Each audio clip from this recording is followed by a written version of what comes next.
기독교 역사에 보게 되면 우리가 기독교 역사를 보면 아니 오늘 이 시대를 봐도 그렇습니다.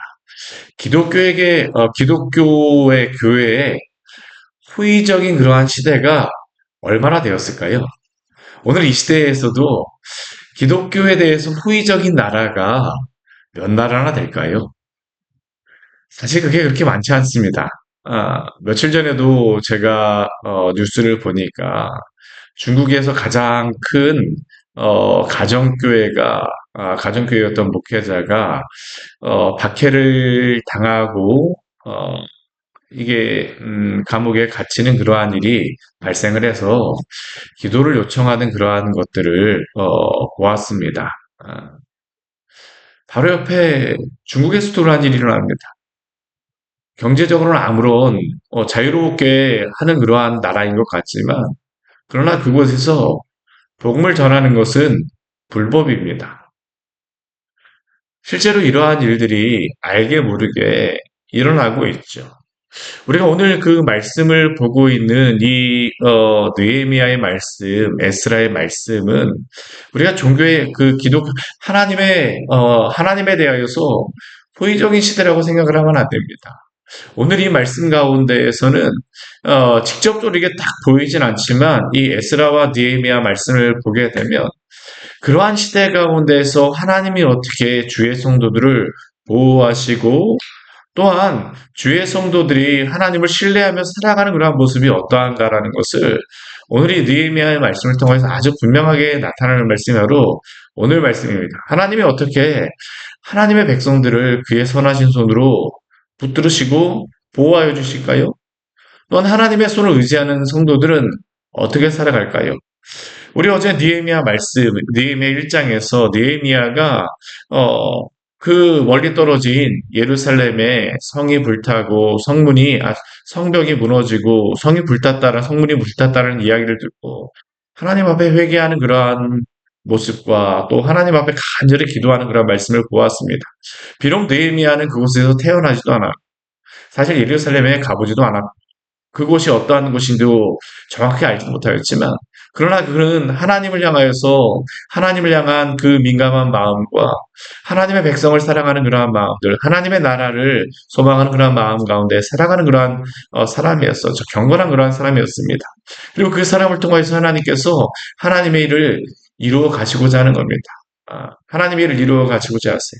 오늘 말씀을 보게 되면 그렇게 하나님 앞에 금식하고 기도하였던 느헤미야에게 일어난 한 가지의 사건이 있습니다. 어떤 사건입니까? 그가 어제 말씀에서 1장 우리 가장 뒤에 말씀을 보게 되면 그때 내가 왕의 술관이 되었다라고 말씀하고 있는데 느헤미야는 그 아닥사스다 왕의 술관원이었습니다. 그리고 오늘 말씀을 보게 되면요. 아닥사스다 왕 제20년 니산월에 왕 앞에 포도주가 있기에 포도주를 왕에게 드렸다라고 이야기를 합니다. 어제 말씀을 보면 1절 말씀 보게 되면 아닥사스다 왕 제20년 기슬루월이라고 이야기를 하는데 이 기슬루월 같은 경우 오늘날 달력으로 따지게 되면요. 이게 12월 달 고즈음입니다.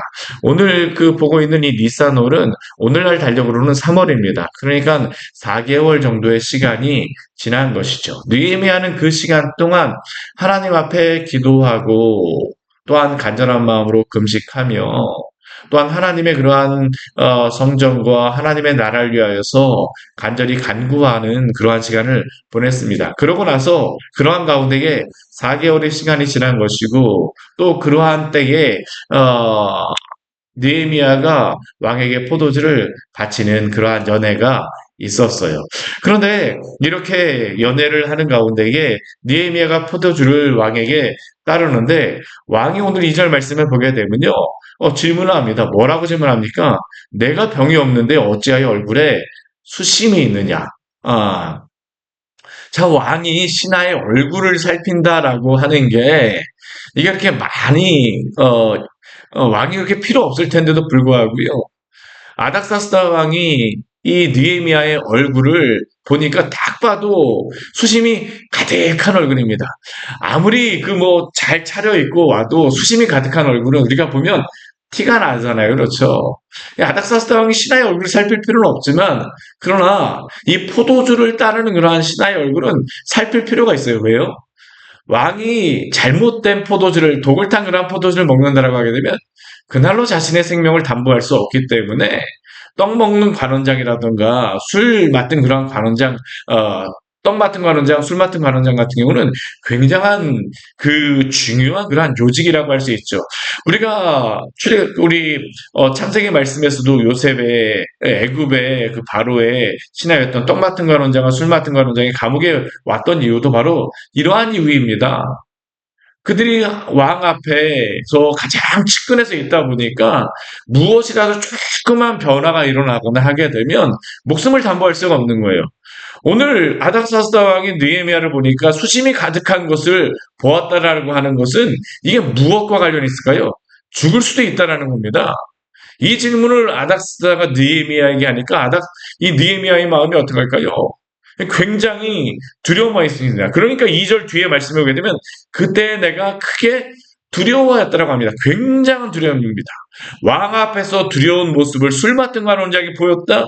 이거는 목숨을 담보할 수 없는 거죠.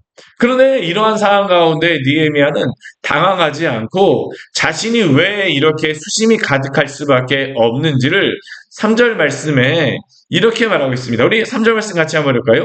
왕께 대답하되 왕은 만세수를 하옵소서. 내 조상들의 묘실이 있는 성읍이 이제까지 황폐하고 성문이 불탔사오니 내가 어찌 얼굴에 수심이 없사오리까 하니. 느헤미야는 당황하지 않고 어버버하지 않아요. 이 어버버하면 큰일 나는 거거든요. 어버버하지 않고 왜 그가 이런지를 그 아주 차분하게 이것을 설명한 거죠. 근데 이것을 뒤에 말씀해 보게 되면요. 아닥사스다가 잘 받아들입니다. 무엇이라고 그가 이야기합니까? 그러면 내가 무엇을 원하느냐? 이 느헤미야가 굉장히 차분하게 잘 대답했다는 겁니다. 우리가 이 문헌이라든가 그런 걸 보게 되면 이 시대 페르시아의 그런 왕들은 조상들에 대하여서 굉장히 잘 대우하였다고 합니다. 공경하고 그러한 것들을 잘하였다고. 왜요? 조상들이 우리를 잘 돌보고 하는 것들이 이들의 마음속에 있었기 때문에 이 시대 같은 경우에는 조상들에 대해서 그러한 것들을 근심을 가지고 하였다는 것이 문제가 되어지지 않는 시대입니다. 그러니까 이 느헤미야가 굉장히 지혜롭게 답변하는 것이죠. 잘못된 것을 가지고 이야기하였으면 잘못된 목숨을 잃을 수 있는 상황에서도, 더군다나 이러한 말을 사실은 이렇게 이야기하였더라도 이 말을 있는 그대로 액면 그대로 받아 주었다라고 하는 것 자체가 사실 여기 하나님의 은혜가 있는 겁니다. 하나님의 선하신 손길이 있는 것이죠. 우리 8절 말씀에 보게 되면요.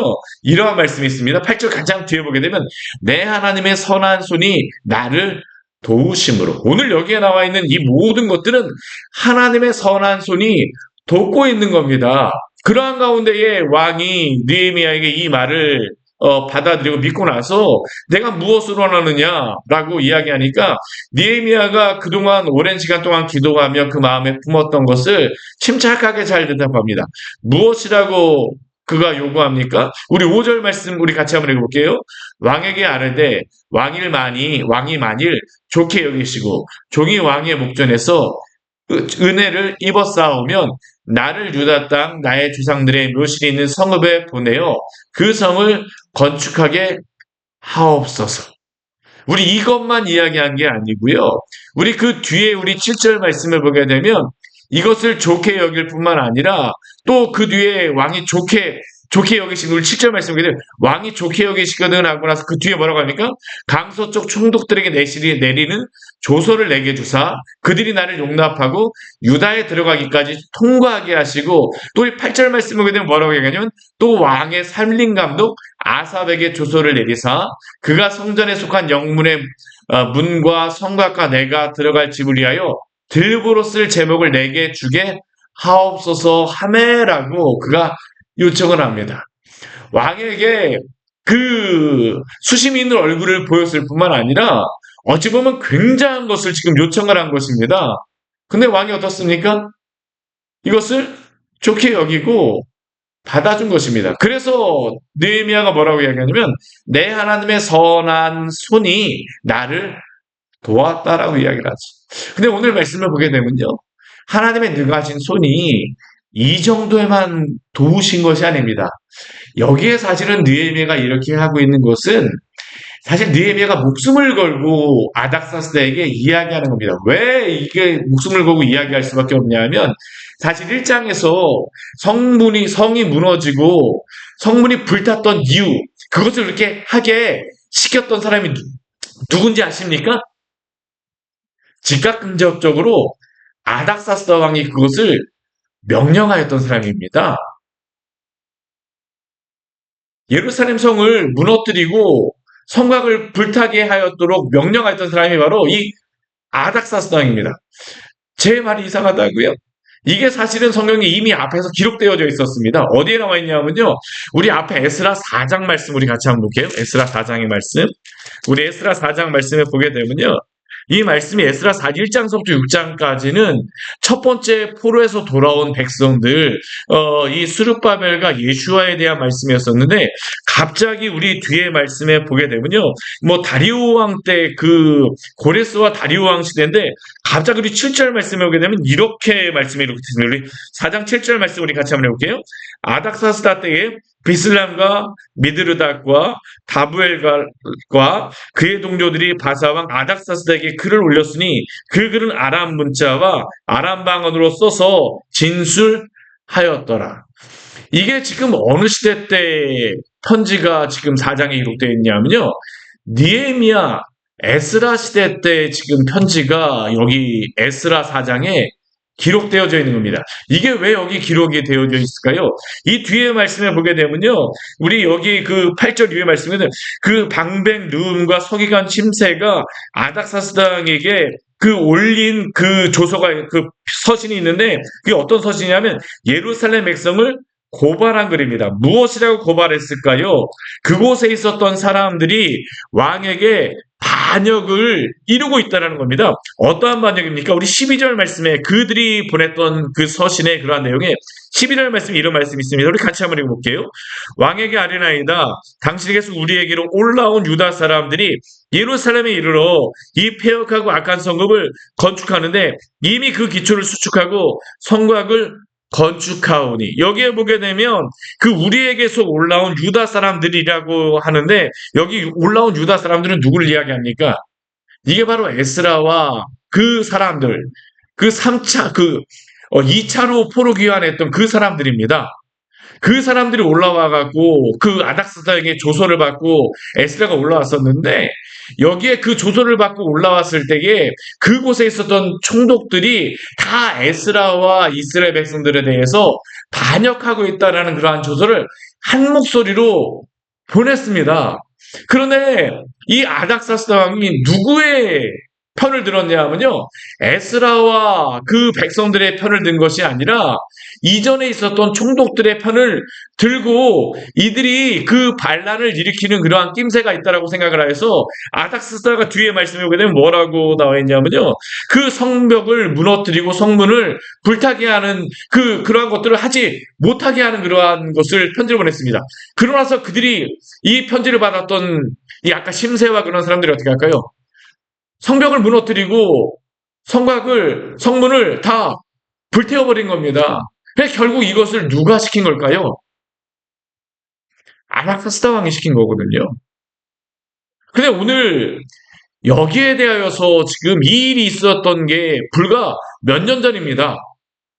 아닥사 왕이 잘못 이거를 이해하고 기억하게 되면 지금 느헤미야는 단순히 그냥 수심이 가득한 얼굴로서 죽임을 당하는 게 아니라 지금 이 여기에서 반역을 꾀하고 있다는 것으로서 죽음을 당할 수 있는 분명한 이유가 되어지는 상황이죠.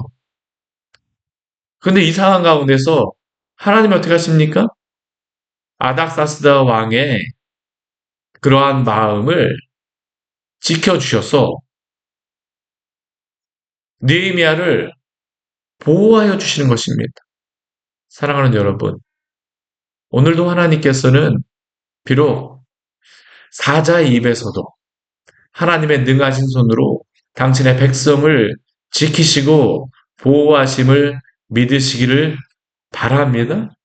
이게 바로 오늘 말씀에 나와 있는 내 하나님의 선한 손이 나를 도우신다라는 의미입니다. 사실 여기에서 느헤미야는 오늘 목숨을 걸었습니다. 하나님이 나를 살리시지 않는다라고 하게 되면 내가 여기서 죽겠습니다라는 겁니다. 근데 하나님 어떻게 하십니까? 하나님의 선한 손을 의지하는 자를 붙들어 주셨어요. 하나님이 어떻게 당신의 백성들을 구원하시고 지켜주실까요? 저는 오늘도 그렇다고 생각합니다. 기독교의 오늘날 이 시대에 호의적입니까? 호의적인 그러한 나라 가운데 우리가 복음을 전하고 있습니까? 호의적인 시대 가운데 우리가 살아가고 있습니까? 그래도 대한민국 지금 이 상황은요, 굉장히 호의적인 상황입니다. 우리가 지금 복음을 잘 안 받아들인다고 하지만 나가서 복음을 전할 수 있다는 것 자체가 굉장한 은혜죠.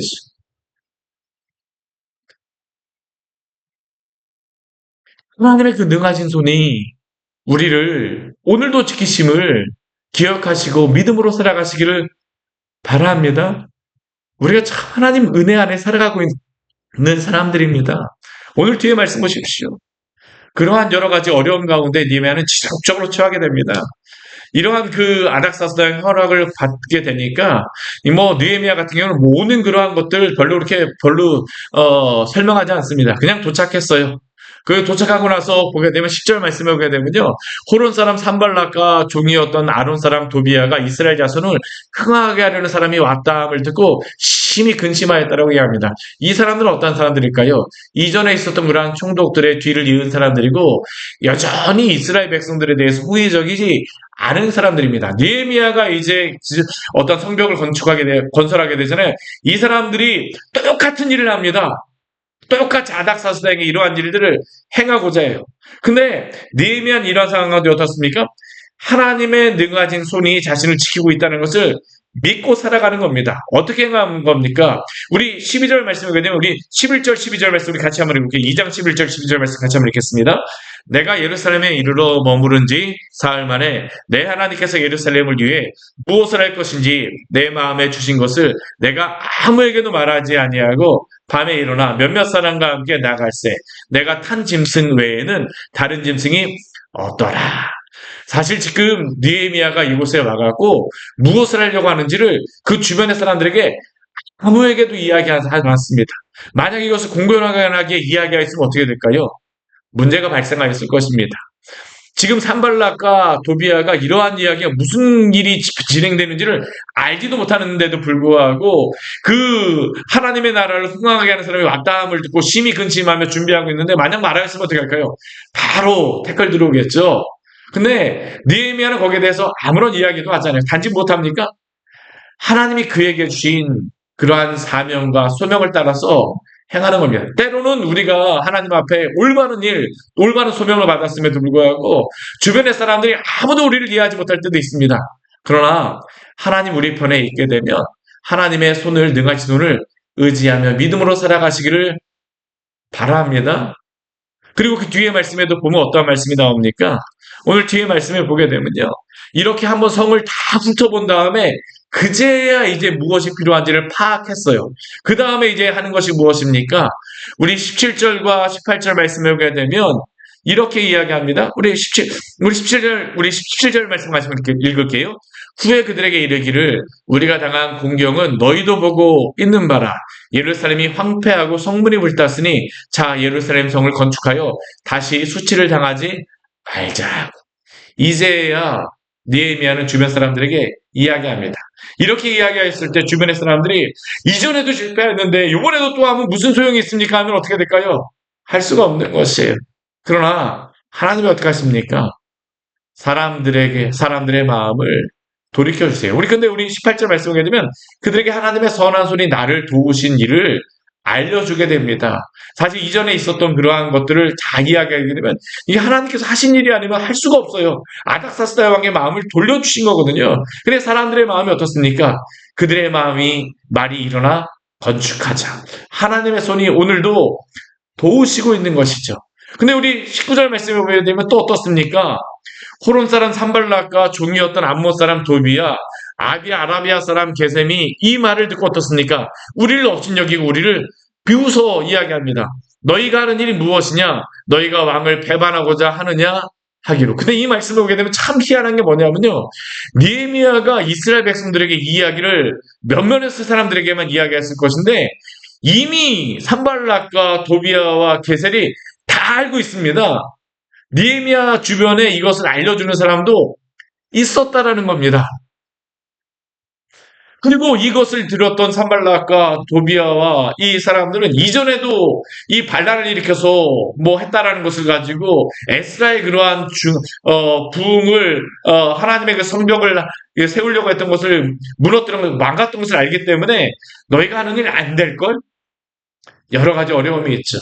네, 사랑하는 여러분, 하나님의 능하신 손이 오늘도 지키시고 있음을 믿으시기를 바랍니다. 한 번 실패했다라고 해서 낙심하지 마십시오. 또 하면 됩니다. 언제 하나님이 일하실지 모릅니다. 우리는 하나님의 손을 의지하여서 어떻게 하는 겁니까? 오늘도 하나님의 손을 역사하고 있기에 오늘 역사하시는 날은 내일 또 역사하실 하나님을 우리가 또 바라며 살아가는 사람들이 바로 하나님의 손을, 능하신 손, 선하신 손을 의지하며 살아가는 믿음의 사람들입니다. 오늘도 그렇게 우리가 살아가기를 원합니다. 같이 기도하도록 하겠습니다. 하나님 아버지, 오늘 말씀을 통하여서 하나님의 능하신 손, 선하신 손이 어떻게 하나님의 백성을 지키시며 또한 이 선하신 손을 믿고 의지하는, 신뢰하는 성도들이 어떻게 믿음으로 살아가는가를 우리에게 말씀하여 주셔서 감사합니다. 오늘도 하나님의 선하신 손은 당신의 백성과 교회를 지키시고 오늘도 당신의 뜻에 따라 한치의 오차도 없이 이끌어 가시는 줄 믿습니다. 때로 우리의 눈에 하나님 아버지 실패한 것처럼 보이고 무너진 것처럼 보이고 성문이 불탄 것처럼 보인다 할지라도 오늘도 주님께서 역사하심을 믿으며 살아갈 때에 주님, 당신의 백성들의 마음을 지켜주시고 간절히 바라옵기는 주변의 여건들과 상황들을 열어주셔서 정말로 하나님의 일이 흥황할 수 있도록 주여 은혜를 베풀어 주시옵소서. 예수님 이름으로 기도드립니다. 아멘. 오늘 말씀 같이 기억하시면서 기도하며 나가도록 하겠습니다.